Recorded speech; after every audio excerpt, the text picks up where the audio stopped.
pay-as-you-go driving insurance or renter's insurance, or as the world changes, you know, the pandemic, I suppose, has put into stark contrast, like, you know, the importance of insurance and this idea of business continuity and things like this. So we deal with some of the largest insurers in the world, and we're very active in the US, in EMEA, in APAC, and we solve some of the most complex problems really in that financial services world. So it's a very interesting space to be in. And like I said, we very much see ourselves as a thought leader, bringing change and transformation to that marketplace through cooperation with our insurance partners. And what I do and the team I run is the delivery services team, or a part of the delivery services team.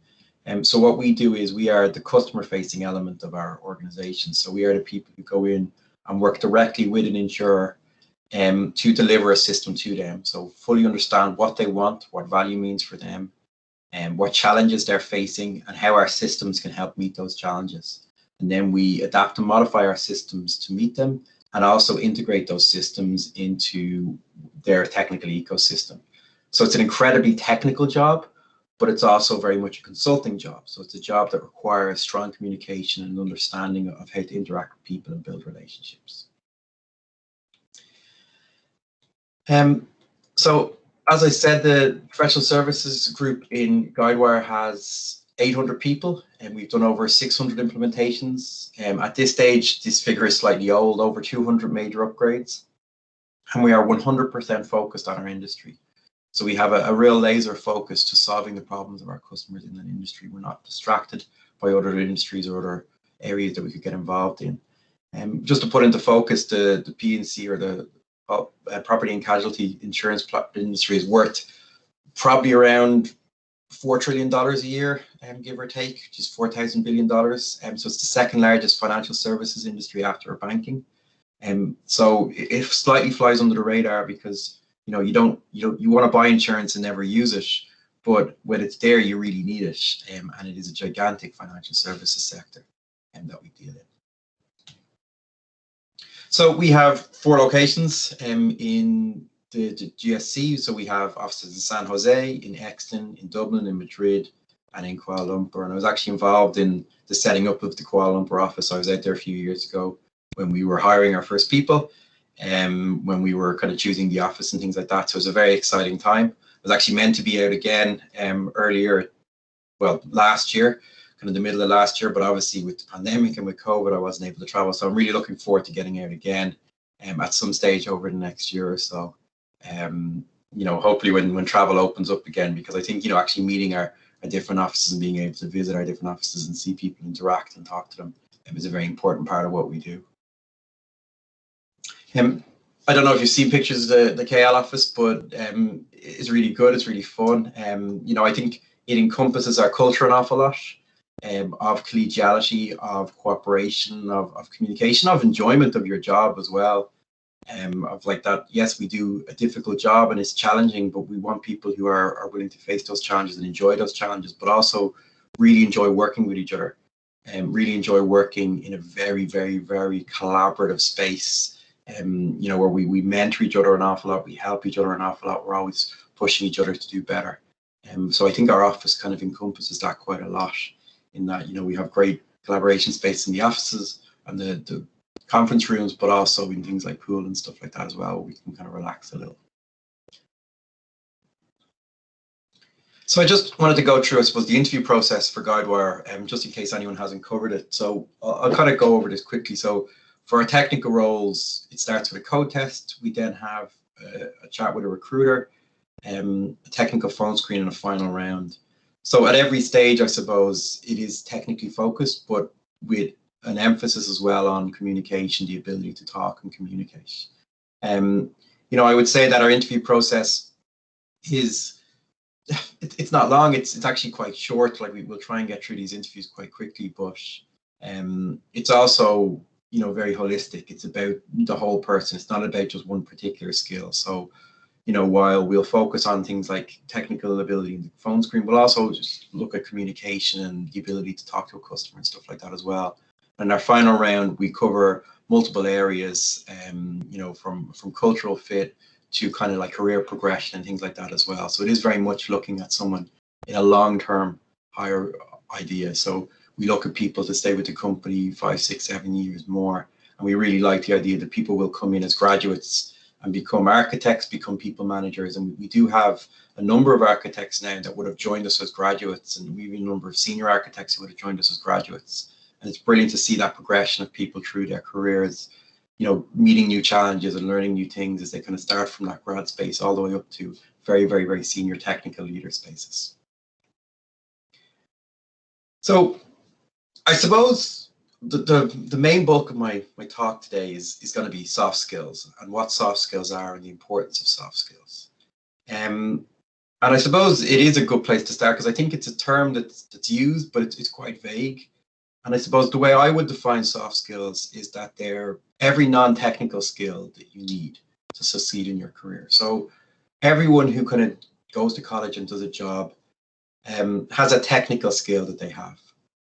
So that be that software development, be that you know, even accounting or engineering or things like that. And soft skills are the non-technical skills that you use. So these are things like communication, time management, accountability, I suppose networking, and you know, one that I included because I think it's really relevant in you know the current world is resilience, the ability to be able to handle change and significant change, and you know, personal and work change, and deal with that well. And even things like emotional intelligence, being able to relate to people around you, I think is very important. So why are these important, I suppose, is a very good question. Like, you know, so what is it that makes these a very important skill? And I suppose it really comes back at its core to what employers want in an employee, because absolutely we want people who are technically strong, who are good software developers, who are good, you know, software engineers, who have done a computer science course, and that's incredibly important. But it's also really important to have people who can be team players, who can work well within a team, who can communicate well with their team members, and in my case, with our customers. You know, technical skills will certainly get you into an organization, and you'll always be developing your technical skills. But really, when I look to interview and hire someone, I need someone who is a very, very strong communicator and who wants to be a strong communicator, who enjoys the idea of working with a team, who enjoys the idea of learning from others, of teaching others, of always, you know, looking in a very constructive way to challenge how can we do things better. So this is a really key element of what we want. And really, I think for all employers, this is a key element of what they want. That the days of maybe the incredibly strong technical person who sits in a corner, puts their headphones on, and you know doesn't talk to anyone for 8 hours and knocks out code is kind of gone. It doesn't exist anymore. Everything is very much teamwork and collaboratively focused, and that's why, you know, communication is a really core, strong tenet of what we look for. So every employer as well is looking for someone who's driven, who's, you know, passionate about the work they do, is passionate about getting better, improving themselves, improving others, able to handle work within a team, and able to handle the constant change that we're seeing. And like I said, I think the current context, and I know you're going through a lot of cases in KL right now, and we had our own situation here a few months ago in Ireland, and you know, just it's a very good example of this constantly changing world that we live in, and the pace of change is increasing. If I think about Guidewire, when I joined, you know, we would have kind of major product updates every 18 months, maybe 2 years. They would be delivered to a customer, and a customer will probably go years and years before doing an upgrade. We now have 6-month cadenced releases with major functional changes. In between those, we have smaller releases that deliver patch fixes and things like that. And our customers are constantly updating, constantly migrating over to new features. Also, not the demand, but the need for the change is much quicker. Like, we have actually rolled out features in our cloud platform specific to COVID-19, specific to the pandemic, and things around, you know, business continuity insurance. So we are rapidly changing, whereas before in our world, maybe 10 years ago, we would not have had the ability to do that. Whereas we are changing almost on the fly every 6 months about, you know, what our product kind of focuses on and what's important in it, because that's what our customers need, because that's what their customers need. That's what the world needs. The world is in an incredibly fast changing place, and we need to be able to adapt to that. And I think, you know, we need people who don't see that as a worry, but see it as a challenge, because the challenge there is that you can always improve. You can always look for new things to do. Once you get used to that change, once you get used to adapting to that change, it becomes incredibly fun and enjoyable to push yourself and to get better. We give a huge amount of support to people to improve. But I think that that drive and that passion to do better and to do better work is important, and that resilience to be able to handle that change is important as well.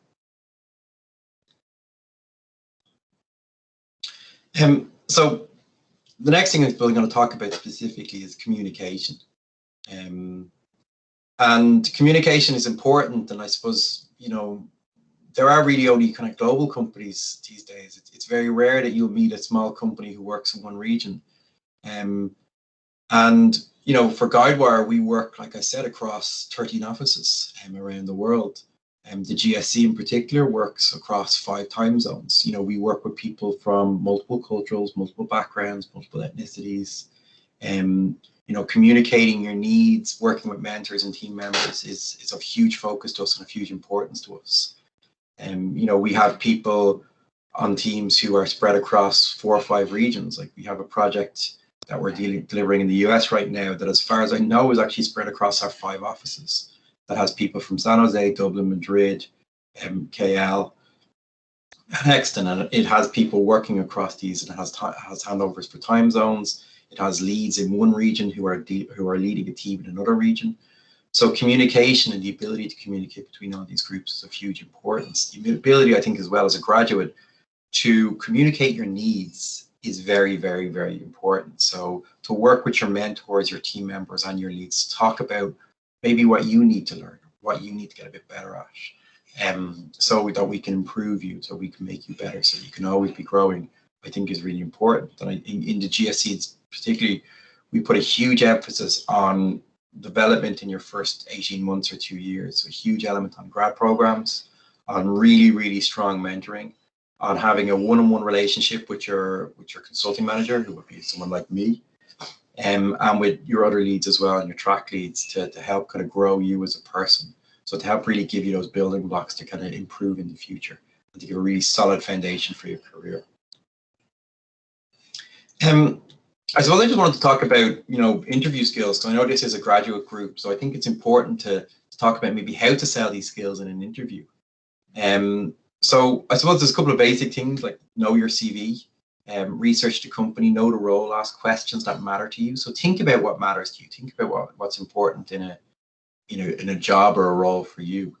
I think listen to the interviewer as well, and maybe have a couple of topics that you want to talk about. So this can be things like an internship that you've done, a final year project, or something that's maybe a standout for you, and just gently guide the topic towards that, or the conversation towards that, because I think if you can talk about something you're very comfortable with, your communication skills will come across very, very well.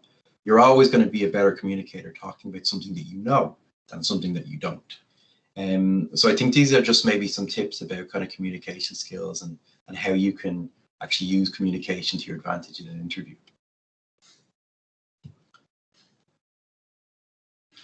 The next thing I suppose I want to talk about was accountability and resilience. And resilience, I suppose, you can almost transfer for adaptability here. Just, you know, the skill of being able to change, being able to handle change, I think is important. And I know maybe that sounds kind of like a sometimes scary proposition, but I actually personally don't see it that way. I think, you know, the reality of the world is it is changing very, very quickly. But if you look at that change as exciting, if you look at it as an opportunity to try new things, to do new things, to move into new roles, to learn new technologies, to learn how to, like, you know, to apply technologies differently, to face new challenges with our customers, it becomes actually really exciting. And I think there is a skill developed in building up your resilience and your adaptability. And I think, again, it's something that even at an interview stage and even at a graduate stage, we can really start to do. So why does this matter?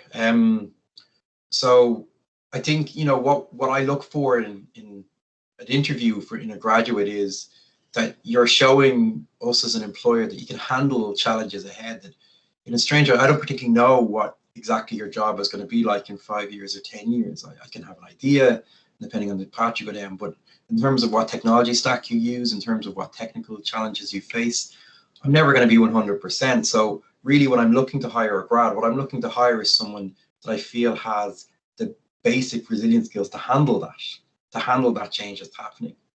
I suppose I also have this idea that, in my mind anyway, the graduate role and moving into a graduate role is probably the hardest job you'd ever have. And that probably sounds a little terrifying. Maybe I shouldn't have written it as terrifying, but my idea around that is that you're never going to go into a job where you're learning so much so quickly.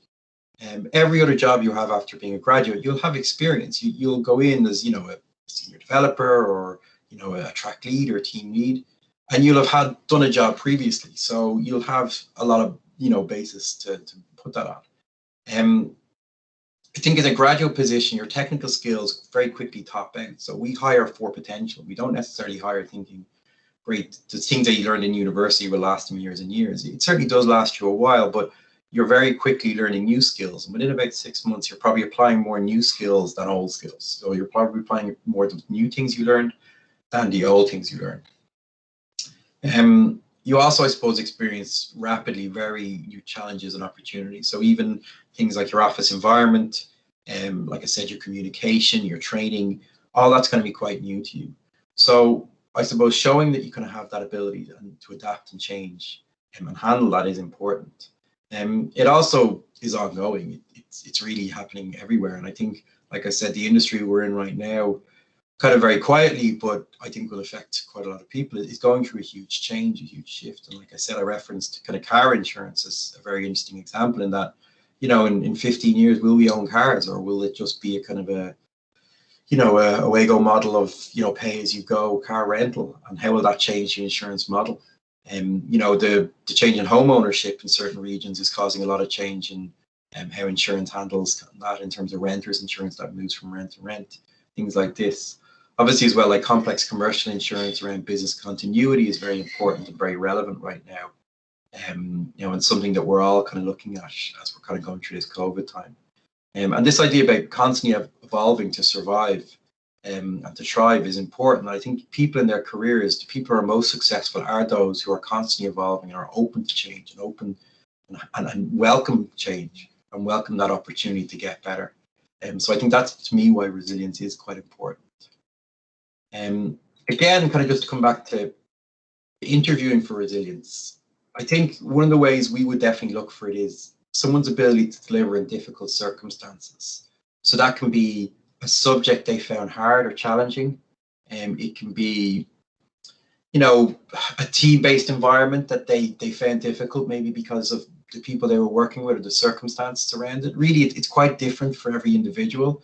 But I think just to be open and honest about, what you found challenging during college and how you overcame that, I think is a really, really good story to have. Because in a strange way, I'm much more, not interested, but I'm certainly, I'd see maybe more in someone who had a challenging time in college and overcame it than someone who kind of found college quite easy. Now, the person who found college quite easy is very good, of course, but I think somebody who has a challenge and has overcome it is very interesting. And I think realistically, when we look at ourselves, we all have challenges. And being able to be honest about them and talk about how we overcame them is important. So even practical things like, talk about your approach to completing maybe final year, which can be quite difficult. What's your plan? How do you combat weak subjects or knowledge gaps? Where do you go for maybe extra information? And do you have an internship experience? How did you handle that? Because it can be, a difficult time and certainly like a bit of a challenge for some people doing internships. I think a lot of it is expected of them. So it'll be a lot of, tell me about a time when you had a difficult teammate. Tell me about a time when you worked on a difficult project that stretched your technical ability. Things like this, I think, are the kind of questions we ask for looking at, resilience and looking at kind of that adaptability.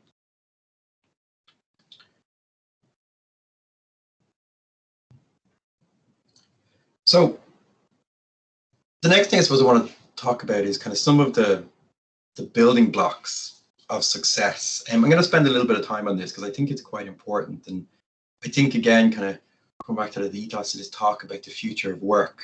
This idea of kind of owning your career and developing key skills to help drive career forward is really, really important.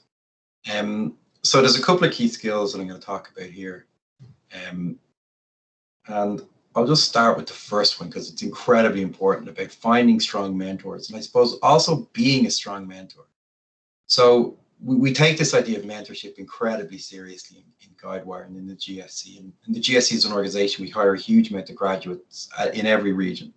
So every graduate or every office has graduates. I'd say graduate intake is probably 60–70% of our total intake over the last 10 years in the GSC. So graduate development and career development for graduates is really important. And mentoring, both formal and informal, is a really important way that we do that. And mentoring is very much the idea of having someone who is essentially a buddy to you, who helps you either develop a very specific skill, so a very specific technical skill, or more gives you advice and guidance on how best to move your career forward. So I suppose we provide mentors in a lot of different ways. In the role I currently do right now as a consulting manager, I would very much see myself as a mentor.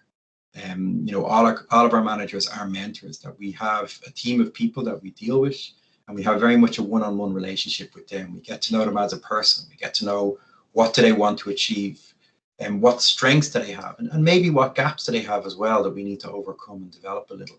And where do they want to go in their career, and what really drives them. And I think one of the things that we really focus on in the first maybe 12–18 months of someone's career is helping them understand what they enjoy.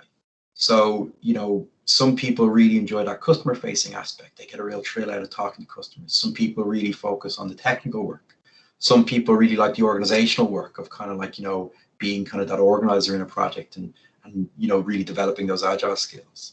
And I think what a mentor and an excellent mentor does is really puts people in different scenarios to allow them to find what their, driver is, what their kind of like, big kind of thing that they kind of look for is, and then find more of that. So really, I think, the ideal role you can get is a role that has you doing the kind of work you do every day, challenging you. And then it doesn't seem as much like a job. It just seems as something like you enjoy, that you really kind of get a huge amount of satisfaction from. So I think good time management and organization, again, is a real building block of success here. I think the ability to handle multiple inputs in terms of multiple pulls on your time is important. So that can be, you're obviously going to be having a project that you work on, training that you have to do, some, development areas that we're looking to work on as an employee, and being able to handle that is quite important. And then just being able to, like I said, going back to the example of, the team we have in the project in the US, where we have people across 5 different offices and 5 different time zones. So organization becomes really important. So knowing, okay, if I'm finishing up my day, the project's day isn't finishing up. It's being taken over maybe by someone in San Jose. So doing some handover to them, a quick email or status update about what's going on, about what issues maybe you're facing, if there's any major issues right now, so that team can take over it and continue to go forward. So knowledge transfer as well between people is quite important. As you roll off one team and on to another team, you're both transferring your knowledge to the person maybe taking over from you, and also doing a knowledge transfer with the person that you're taking over from. So again, that organization skill is really important, and just being an organized person. And again, at a graduate level, we wouldn't expect this to be completely there. And to be honest, a lot of our graduates do require some development here. But even just that drive to be a bit more organized, I think, is important to be able to manage your time. I think there are things you can do in college to start looking at that. So again, being able to talk about how you manage your time during stressful periods, during final years, during internships, I think is a really good example of kind of showing that skill. I think always be looking for the next skill, the next opportunity, the next thing you can learn, the next thing you can use to get better. A lot of this happens quite naturally because, like I said, we're a very technical company and a very technical group. So we're always looking to develop the next skills. We're always looking at what's coming down, what the pipeline, what's on the horizon of the next thing we have to learn.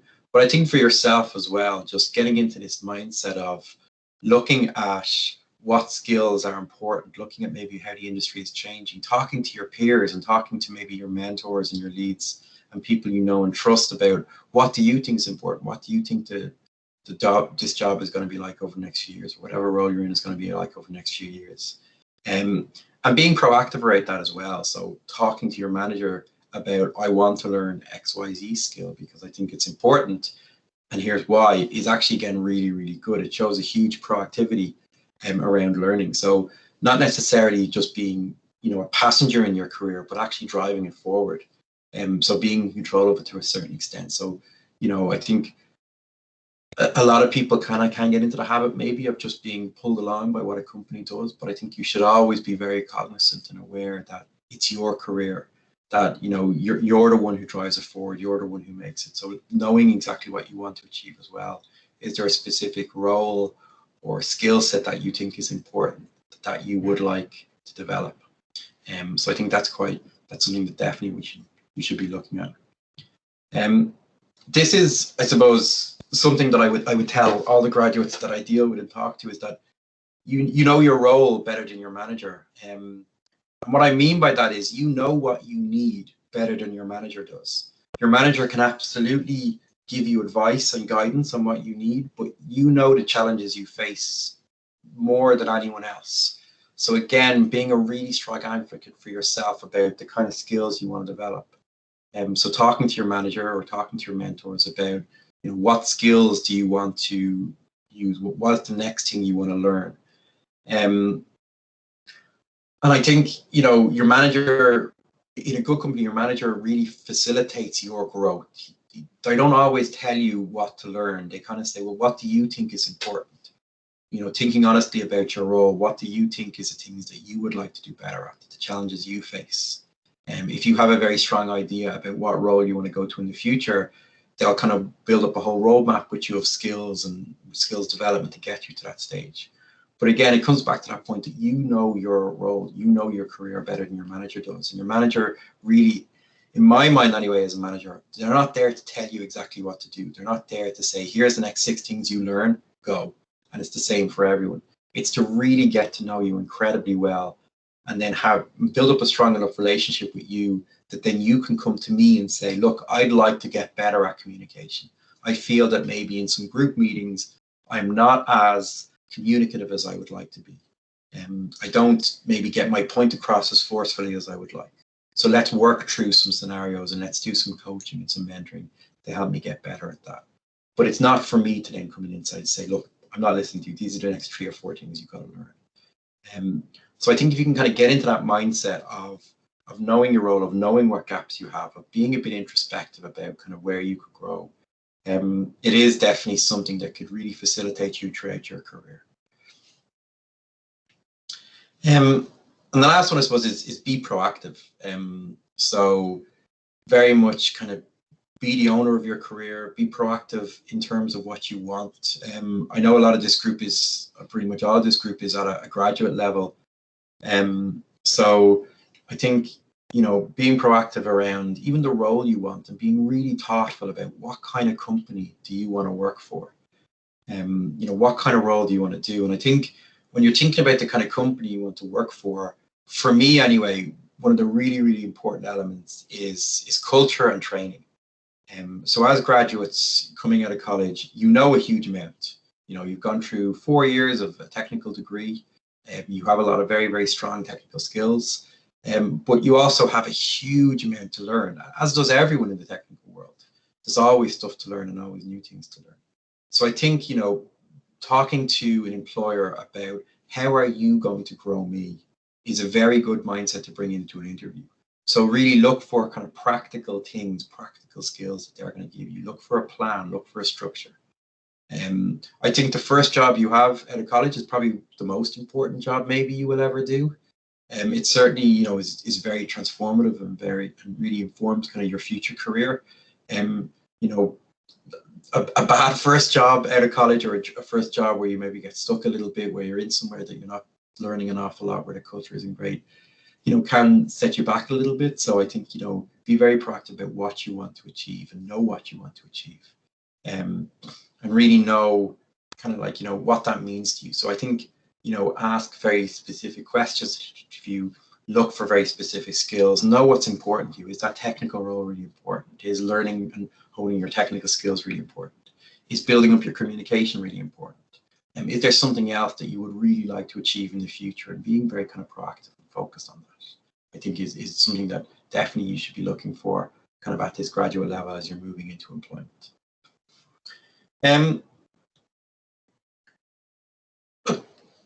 That's kind of all of my talk. Is there anything that people would like me to kind of focus more on, or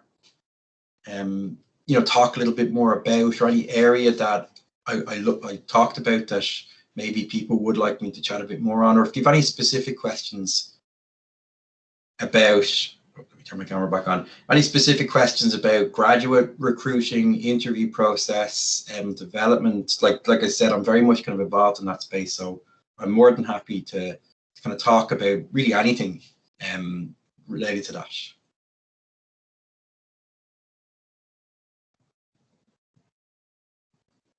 I can't actually, I don't believe I can see the chat, so I'm not sure if there's any questions in the chat, but it doesn't look like I have access to it. Oh, so anybody who wants to ask any questions, can you kindly raise your hand?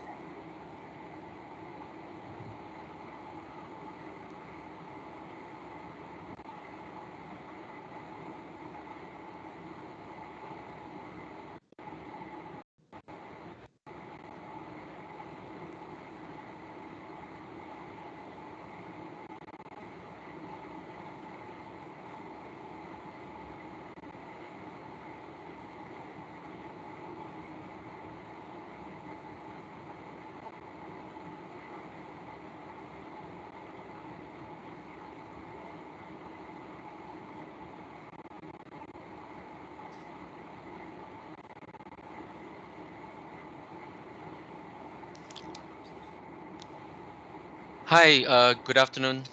Good morning, Ian. I'm Don here. Hello, Dan.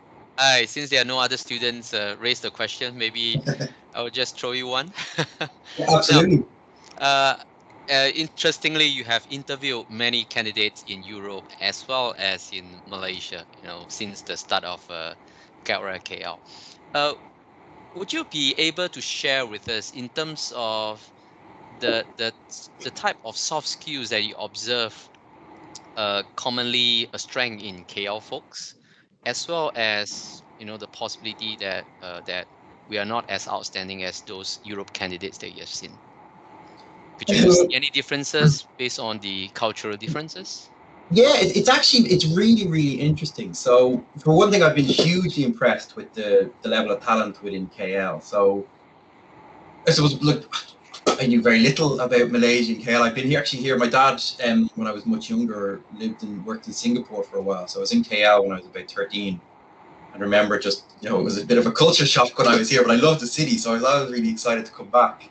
But I knew very little about the culture, about the people, and one of the things that has really, really, really stood out for me in KL is that the importance of teamwork and this idea of, I suppose, even I think it comes maybe from a cultural place of family and the importance of community within Malaysia and within a lot of the different cultural groups within Malaysia. Is this importance of family and actually connecting with people is really strong. So I think that's something that is really, really strong. And I think if you have at your heart, and I know Don in KL, we have a really, really good team in KL that we're looking to grow now. And it's a really good community. It really helps and supports each other.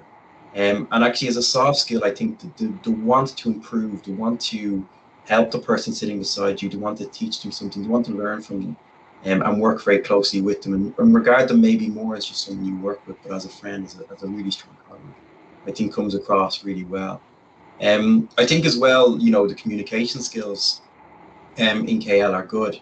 I think, again, look very similar to Ireland in that Ireland is a small country that has a lot of multinationals, had a lot of foreign companies coming in. So that, I've never worked for an Irish company. I've only ever worked for American companies. And I think, a very similar situation in KL and Malaysia.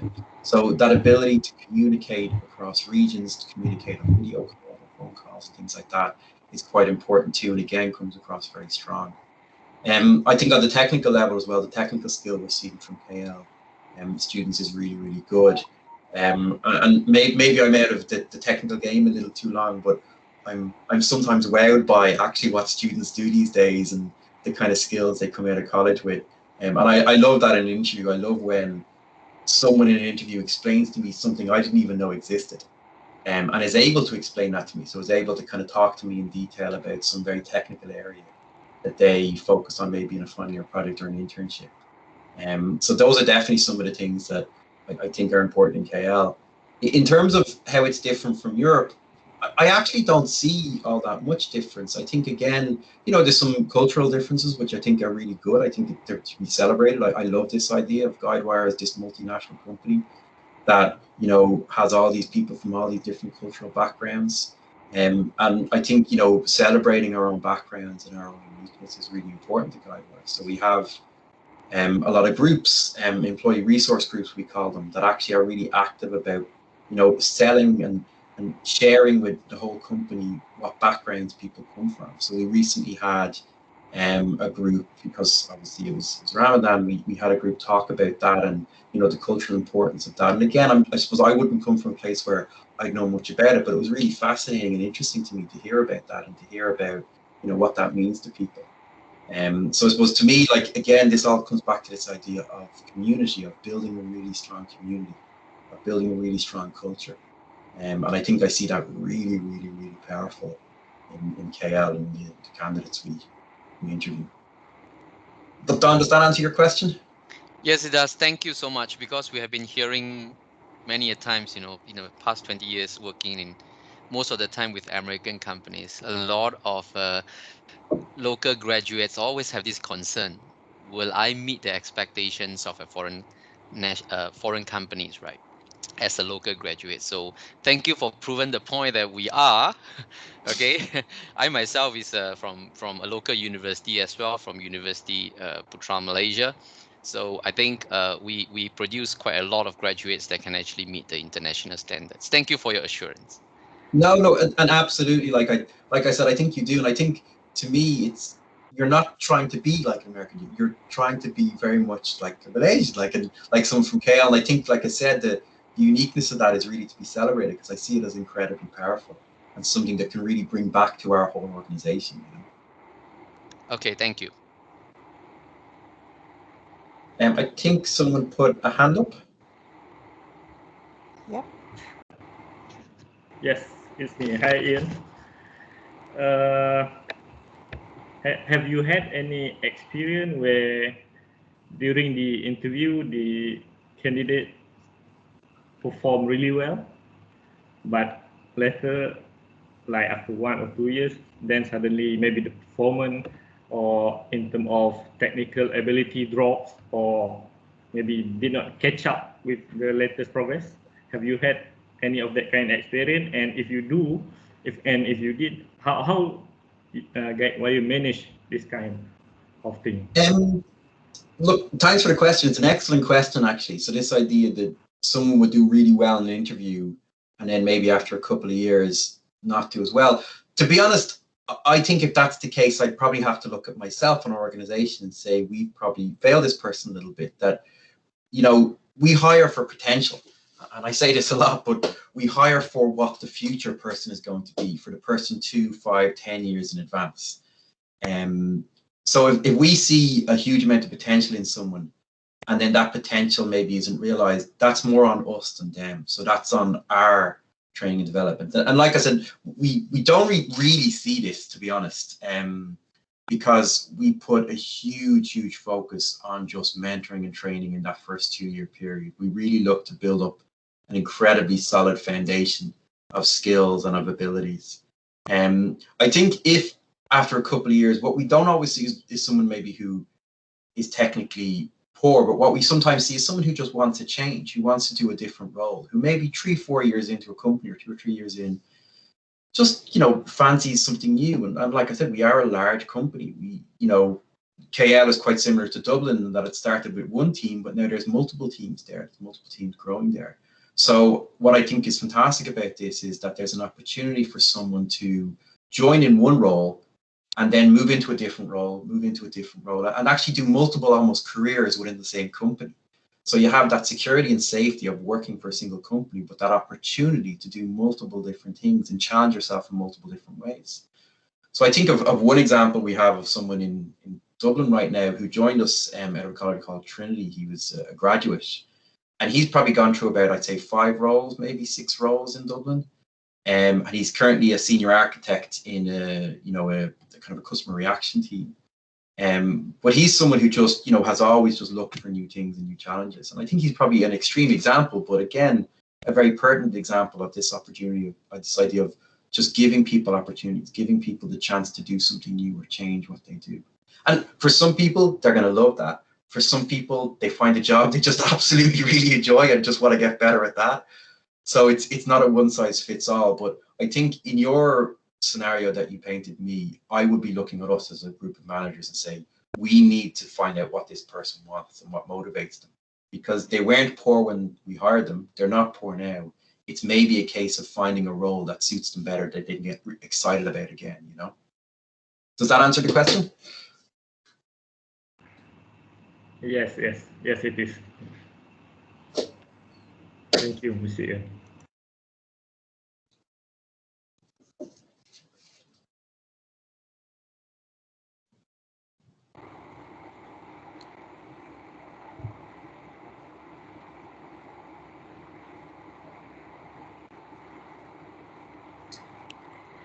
So I think there are no more questions from the floor because no one has raised their hand again.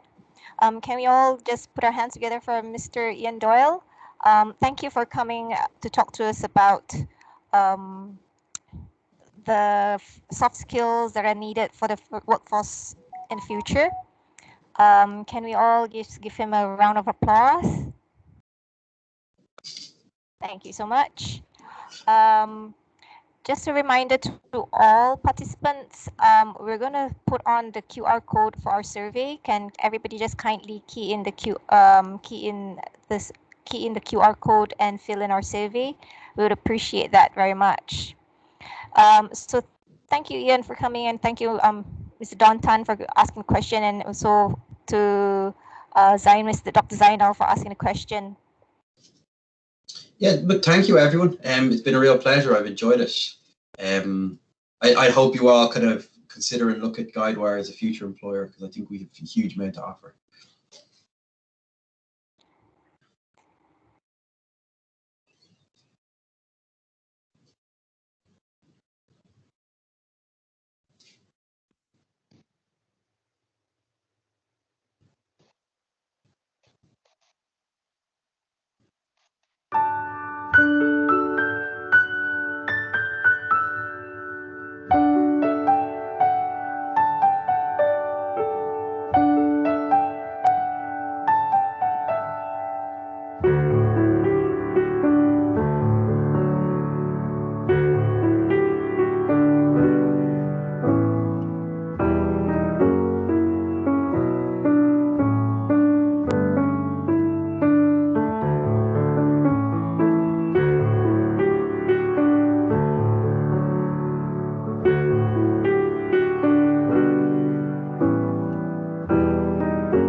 Gentle reminder that the closing ceremony will be in 10 more minutes at 4:30. In the meantime, kindly scan the QR code for our survey. Thank you very much.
My favorite part of the job is going to a show and having some teacher come up and say, hey, this really works well. The kids love it. Oh, that is super cool.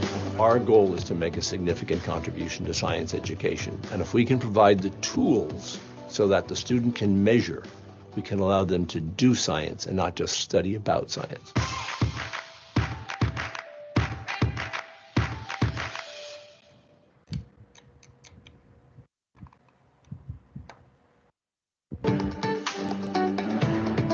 My favorite part of the job is going to a show and having some teacher come up and say, hey, this really works well.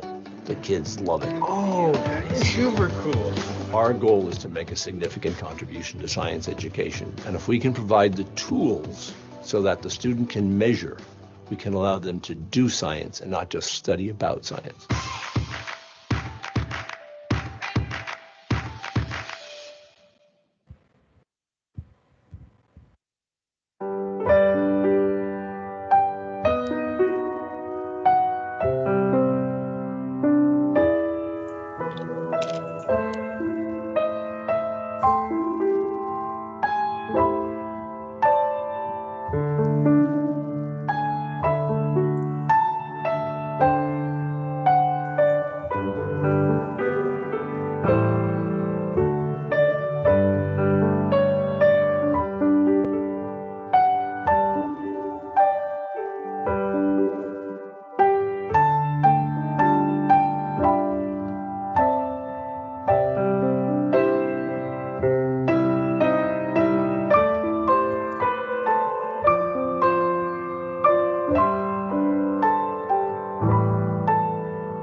My favorite part of the job is going to a show and having some teacher come up and say, hey, this really works well. The kids love it. Oh, that is super cool. Our goal is to make a significant contribution to science education. And if we can provide the tools so that the student can measure, we can allow them to do science and not just study about science.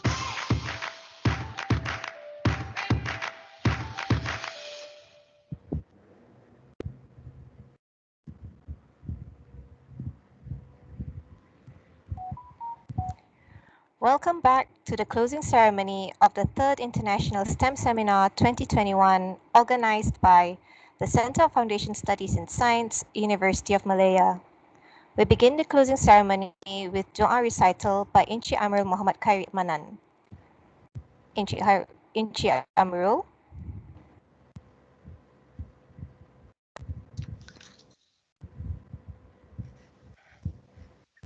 Bismillahirrahmanirrahim.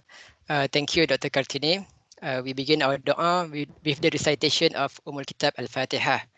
A'udzu billahi minasyaitonir rajim. Bismillahirrahmanirrahim. Alhamdulillahi rabbil alamin. Ar-Rahmanir Rahim. Maliki yaumiddin. Iyyaka na'budu wa iyyaka nasta'in. Ihdinas siratal mustaqim. Siratal ladzina an'amta 'alaihim ghairil maghdubi 'alaihim waladdallin. Amin. Ya Allah, Ya Rahman, Ya Rahim, praise be to Allah, Lord of the worlds. Peace and blessing be upon our Prophet Muhammad sallallahu alaihi wasallam and his companions, and for those who followed his example till the judgment day. Ya Allah, Ya Kareem, on this blessed evening, please accept all our hard work throughout this 3rd International STEM Seminar 2021.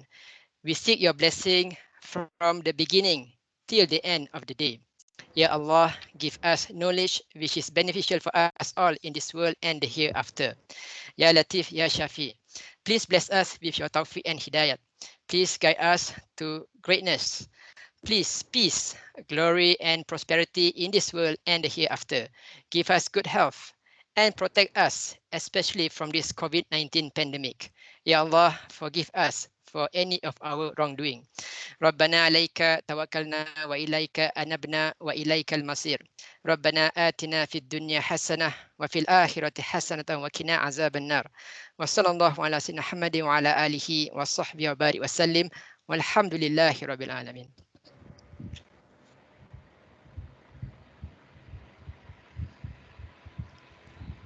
Thank you, Mr. Amirul. So to officially close our ceremony, I would like to invite Dr. Said Bahari Ramzan Said Adnan on behalf of Professor Ibrahim, who is the Director of the Center of Foundation Studies in Science, University of Malaya.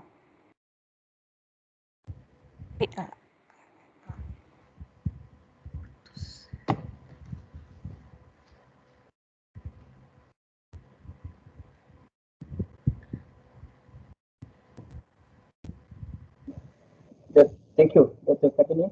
Do you hear me? Yes, we can hear you. Okay, it's okay. Bismillahirrahmanirrahim. Assalamualaikum warahmatullahi wabarakatuh and good afternoon. Honorable guests, ladies and gentlemen, it is actually a pleasure for me to address such a great audience. On behalf of PASUM, or Center for Foundation Study in Science, Malaya, we actually honored to host this 3rd International STEM Seminar 2021. So, here I would like to take this opportunity to thank all honorable speakers for their interesting and insightful presentations, and all of you for such informative discussions and participations. Besides, I also want to thank our collaborators, UN STEM Center, led by Dr. Mas Haidayana, and National STEM Associations, led by Professor Dr. Nuraini. Ladies and gentlemen, as we know, we are now in the age of fourth industrial revolutions, where almost everything is shaped by emerging technological breakthroughs. Artificial intelligence, Internet of Things, 3D printing, robotics, nanotechnologies, material science, and autonomous vehicle are now a norm. With this as reality, demands of a workforce related to STEM are increasing rapidly. As such, the youth need to be prepared for this. I believe this is achievable, and we should educate our youth to embrace the importance of scientific evidence and innovations. As the key objective of this seminar is to bring the STEM agenda in Malaysia at par with the other developed nations. So in my opinions, academicians, industrial players, as well as parents can together play an important role as independent advisor to this policymaker.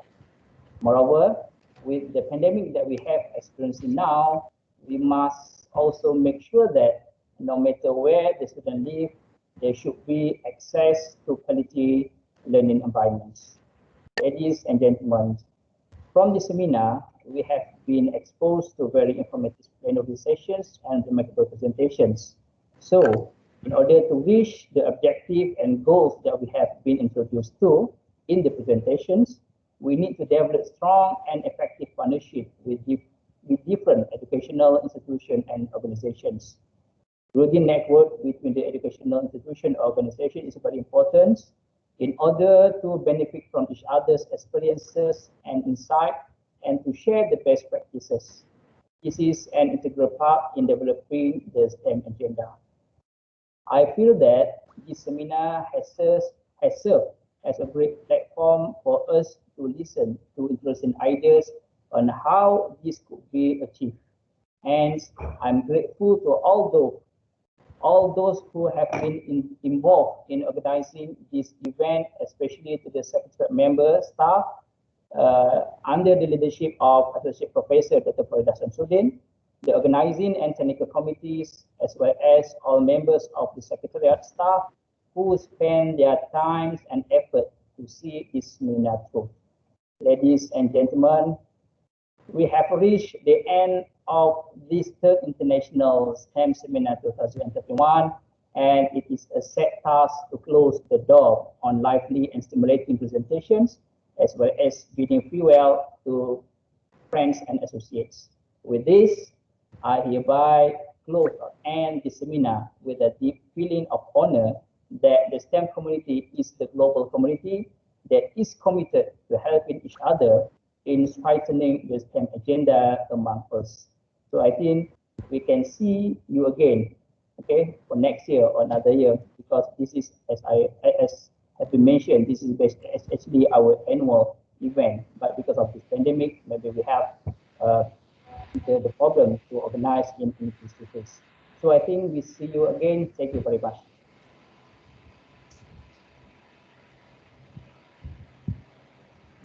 Thank you, Dr. Said. So without further ado, before we actually go off, can everybody stay back for another photo session?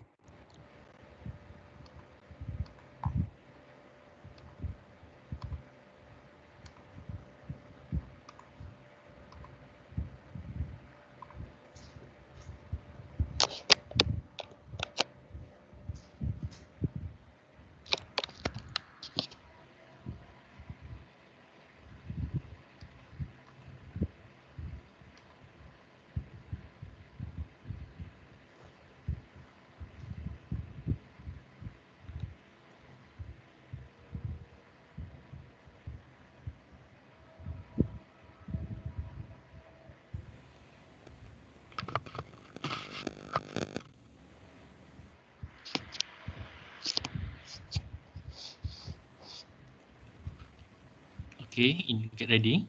In the count of 3. 1, 2, 3. Smile. Another one. 1, 2, 3. Smile. Okay, last one. Okay, 1. Sorry, we wait for another participant. All right. Okay, Prof. Okay. We wait for counting of 3. 1, 2, 3. Smile. Okay, thank you.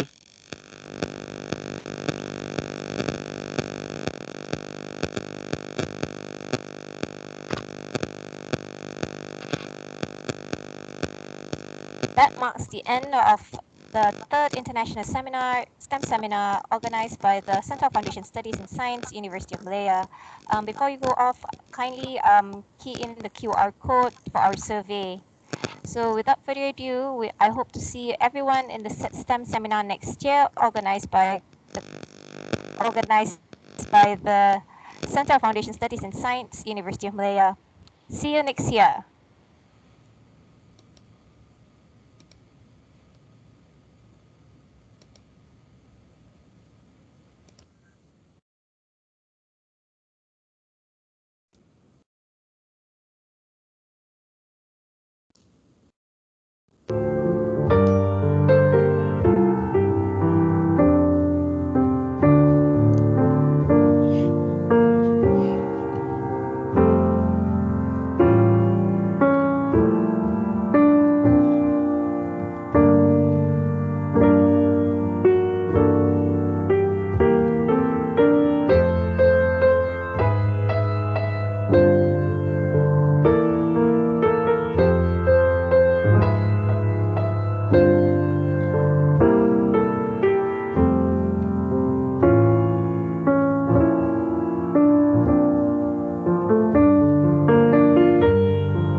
you.